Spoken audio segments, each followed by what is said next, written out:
Okay, today we're going to study direct and indirect sentences. Direct and indirect sentences today we are going to direct speech may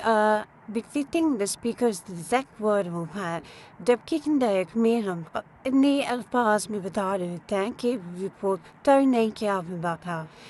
ठीक है जैसे कि हम garden की बात बता रहे हैं तो हम अगर उनके अल्फाज में बताएंगे एग्जैक्ट वर्ड वर्ड मोटिव को मजदार की ठीक है तो वो क्या होगा डायरेक्ट होगा बस में रिपोर्टिंग क्लॉज जो होता है वो ही स्टैट होगा जो भी मेथड के कॉमर्स से बाहर का वर्ड है जो बैक साइड के he said that, she said that, you said that, I said that, वो सब रिपोर्टिंग क्लॉज होगा बाकी जो इन्वर्टेड कॉमर्स के अंदर होगा जैसे I am under यहाँ लिखा हुआ तो वो I am under जो है वो रिपोर्टिंग स्पीच है रिपोर्टिंग स्पीच है वहाँ लेकिन इसी में जब हम इंडायरेक्ट में करेंगे तो इन्वर्टेड कॉमर्स दरम्यान से आपकी दाग में आ जाएगा और जो आई एम है वो ही वॉज में चला जाएगा क्योंकि आई जिसके बारे में ही साइड में ही के बारे में है ना तो आई ही सेकंड वर्ड हो जाएगा और जो सेंटेंस है वो अपनी पास पर नीचे बैठ जाएगा क्योंकि मार्जिन में ये काम हुआ था तो हम इस थार सेंटेंस को दरअसल मार्जिन में ही जाएंगे और माजी में ही लेकर जाएंगे एम है तो वॉज में चला जाएगा ठीक है वॉज है बर्ड जो नहीं है क्योंकि ही है इसकी वॉज है अगर यहाँ पे न्यू होता तो वन होगा ज़्यादा लोग होते तो वन होगा एक पर्सन है तो वॉज में होगा नॉन सिंगल है तो वॉज है नॉन बर्ड तो वॉज है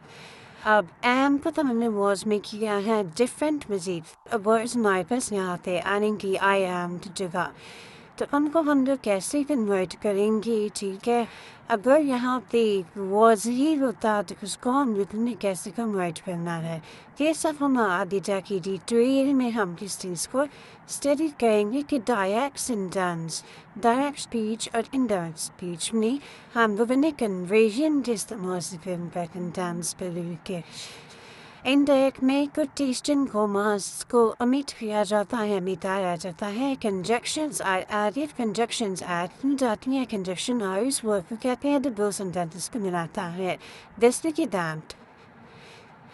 द कन्वर्जन ब्लूप्रिंट हमारे पास इस पूरे डायरेक्ट कन्वर्ट में कर लेगा हमारे पास जो एक न्यू पेंट है वो क्या है कि हमने एक टेबल के फॉर्मेट में समझाने की कोशिश की कि सबसे पहले आपने वर्ब क्यों है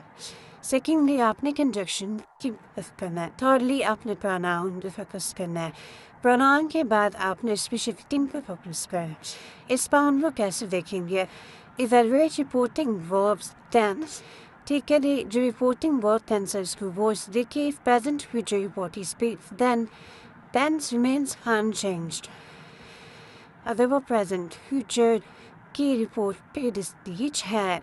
तो टेंस तो वो अंतिम होगा यानी कि रिपोर्ट स्पीच जो है वो अभी प्रेजेंट में या फ्यूचर में है रिपोर्ट स्पीच वही रहेगी अब रिमूव कॉमर्स को रिमूव करना है अब उधर एक अप्रोप्रिएट कनेक्टर जो है वो डालना है जो वहाँ से रिफर वो with connection with that if whether or etc. Secondly, pronouns हमने डालने हैं after the pronouns inside the statement following that alter the pronouns inside the statement following the standardized as language. ठीक है जी अब इसमें यह रमेश का मेरे लास्ट लेवल में देखा कि आई जब उन्हीं से इंक्रीज हो गया था कैसे इंक्रीज हुआ था आई ही के साथ के उधर था ही said I was there तो he said that तो इसलिए अब हमने कन्वर्ट किया तो हम क्या रखेंगे आई की डायरेक्ट क्यों नहीं लिखेंगे ठीक है ही said है ना मतलब के बोला था तो फिर हम वहाँ डायरेक्ट करेंगे तो ही के साथ कन्वर्ट होगा तो प्रोनाउन पर हमने फिर गौर करना है कंडक्शन के बाद जब हम उस विदाक्टर में वहाँ बैठ विभाग किया अब इसके बाद अब्लास का हमारा प्रोनाउन पर काम करना प्रोनाउन पे भी अब हमने कन्वर्ट कर लिया अब प्रोनाउंस पर किस तरह से कन्वर्ट करना है अगर हमारे पास रिपोर्टेड प्रोनाउन जो है वो आई वी नी अस का वर्ब है ठीक है तो change with subject of reporting verb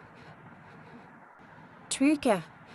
यानी कि अदर सेंटेंस के अंदर आई वी नी अस खबर हमारा है तो हमने जो है वो रिपोर्टिंग वर्ब से जो है वो सब्जेक्ट लेना। अगर हमारे पास इसके एग्जाम्पल क्या है, she said I am busy, I am busy ने आई आर ना फर्स्ट पर्सन आई, इसमें हमने शी बोलेंगे, हमने क्या करना सब्जेक्ट बोलेना शी को किससे रिपोर्टेड क्लॉज से, reported clause to subject लेना। Second person में you is a more sentence में you were right तो second person की example यहाँ भी है। तो इसमें हमने क्या करना object से change करना। He told me that I was right। अब reported clause में me है तो me की जगह reporting speech में I आ गया है। ठीक है, इस तरह से हमने इसकी convey अब अगर हमारे पास दे होता रिपोर्टिंग स्पीच के अंदर तो उस पर हम इनडायरेक्ट इंडिकेट रहते थे दे ही रहता। दे को हम लोग चेंज स्टार्ट करते हैं, ठीक है। आई भी फर्स्ट पर्सन जो भी है उसके अंदर हम लोग क्या करेंगे सब्जेक्ट के साथ करेंगे चेंज रिपोर्टेड क्लॉज की। अगर हमारे पास सपोर्टिंग स्पीच के अंदर जो है वो हमारे पास न्यू आ रहा है तो यू को हम किससे करेंगे रिपोर्टेड क्लॉज के ऑब्जेक्ट के साथ चेंज करेंगे, ठीक है जी। अगर यू आएगा तो वो आई से कन्वर्ट हो जाएगा, अगर आई भी आएगा तो वो सब्जेक्ट से चेंज होगा रिपोर्टेड क्लॉज के। मैंने बेसिकली हमने रिपोर्टेड क्लॉज के सब्जेक्ट से फर्स्ट पर्सन को चेंज करना है, रिपोर्टेड क्लॉज के ऑब्जेक्ट से सेकंड पर्सन को। सिंपल प्रेजेंट टेंस का जब हम लोग कन्वर्ट करेंगे तो उसको हमेशा इनडायरेक्ट फॉर्म में जब लिखे जाएंगे तो सिंपल पास्ट में हो जाएगा। प्रेजेंट कॉन्टिन्यूस को पास्ट कंटिन्यूस, सिंपल प्रेजेंट को हम लोग सिंपल पास्ट में, प्रेजेंट कॉन्टिन्यूस को पास्ट कंटिन्यूस में, प्रेजेंट परफेक्ट को पास्ट परफेक्ट में, सिंपल पास्ट को पास्ट परफेक्ट में, विश को मुक्शूद में। यहाँ पे हमने एक ही चीज़ गोल करनी है कि हमने हर सेंटेंस को उसमें पास्ट लिखा। सिंपल प्रेजेंट है पास्ट में हो गया, प्रेजेंट कॉन्टिन्यूस है अपने पास्ट में हो गया, प्रेजेंट परफेक्ट है अपने पास्ट में हो गया, सिंपल पास्ट है अपने पास्ट परफेक्ट में हो गया, ठीक है जी। प्रेजेंट परफेक्ट पास्ट परफेक्ट में हो गया, सिंपल पास्ट पास्ट परफेक्ट में हो गया। ये नहीं कि पास्ट परफेक्ट में होगा, सिंपल पास्ट परफेक्ट में हुआ, लेकिन सिंपल प्रेजेंट सिंपल परफेक्ट में नहीं होगा, वो पास्ट सिंपल पास्ट में गया। तो यहाँ पे चीज़ बोल रही है सिंपल प्रेजेंट और प्रेजेंट कॉन्टिन्यूस, यानी कि प्रेजेंट सिंपल और प्रेजेंट कॉन्टिन्यूस अपने पास्ट में जाएंगे, प्रेजेंट परफेक्ट अपने पास्ट में जाएगा, लेकिन सिंपल पास्ट में पास्ट परफेक्ट में जाएगा, देन शेल जो है वो छुप जाएंगे बाकी सेंटेंसेस के indirect ढंग पे। I like apples, he said that he liked apples with the I am studying it, she said she was studying, हो जाएगा and was with the we have won, they said they have won, happy to happy to I bought a car, he told me he had bought a car, ठीक है कि told me they will go, he said they would go, will किस में रहेगा, would में जाएगा। Direct terms जब indirect में जाती हैं तो दिस जो है दीज जो है वो दैट इज कुछ होते हैं, हियर एगो होते हैं बिफोर कुछ होते हैं, now that means to they that कुछ होते हैं, धीरे के दूर ये काम बचा रहता है, नियरनेस को डिस्टेंस में कन्वर्ट कर दूँगा। टुमारो को द नेक्स्ट डे में येस्टरडे को the day before, tonight को that night, last night the night before. ये चीज़ें याद रखने वाली है। सेंटेंसेस में हमने जब कन्वर्जन करनी है तो हमने दिस डे वेयर एगो नाउ टुडे को नाउ टुडे ही नहीं लिख देना, हमने उनको उनके डिस्टेंस को हमने लेकर जाना। उसके बाद हमारे पास सॉल्व कुछ पास परफेक्ट से एग्जाम्पल्स हैं, जैसे कि she said I am watering the plants in the garden. अब इस सेंटेंस को हम लोग किस ऐसे एक डायरेक्ट में लेके जाएंगे, हमने लिखना है he said that he was, कि आइए तो हमने इसको सब्जेक्ट से चेंज करना है, रिपोर्टेड क्लॉज के, रिपोर्टेड क्लॉज है ही सेड, तो हमने ही से कन्वर्ट करके आगे एम को वॉज कर देना, आगे सेंटेंस तकरीबन सेम है, बिल्कुल सेम है आगे से। नेक्स्ट है हमारे पास she said that is this your book, इसका जब हम कन्वर्ट करेंगे तो हम कहेंगे she asked me that is this my book, ठीक है। She said, I hope I am not late today. She said that she hoped she was not late that day. Today that day. Call the next witness. Call the next witness. The judge said,